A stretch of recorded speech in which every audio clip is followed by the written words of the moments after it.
তেৰিকা বৰাদা আপুনি কথাই বুজি নাপায় হে তেৰিকা বিদ্যা খপত মই বিদ্যা খপত খাই কৈছো আপুনি মোক বিশ্বাস কৰক না বিশ্বাস নাই তোক মুঠতে বিশ্বাস এটা খাপক বিশ্বাস কৰিব পাৰিলে তোক বিশ্বাস কৰিব তেৰিকা পণ্ডিত মানুহ আপুনি মোক খাপৰ লগত একেবাৰে বিশ্বাস নকৰা পণ্ডিত মই মমাইৰ লগত একদম ডাইৰেক্ট কথা পাতিছো আপোনাকতো কিবা এটা কৃষি মন্ত্ৰীটো নহল সেইটো আমাৰ ভাগ্য বেয়া নিচিনা হ'ল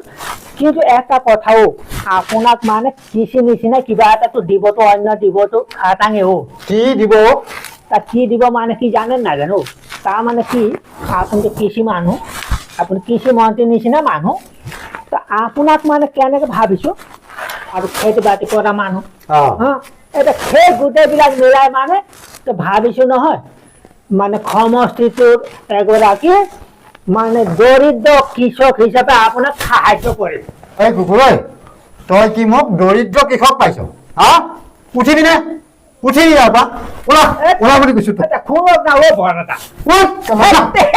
শুনক না আপোন শুনিব লাগে বিশ্বাস কৰে না শুনক না শুনিব লাগে কচোন মানে কি জানেন না তোৰ চামৰা ফাটি যাব গম পোৱা নাই তই তেৰিকা আপুনি বোলে এনেকে কৰিলে নহয় আপোনাৰতো নিজৰ ভৰি কোঠাটো হাততে মাৰিব নিচিনা হ'ব তোৰ নিচিনা ধূপটং পণ্ডিত নহয় মই গম পাইছা লাখ টকাটো পাই যাব নেলাগে লাখ টকা দিব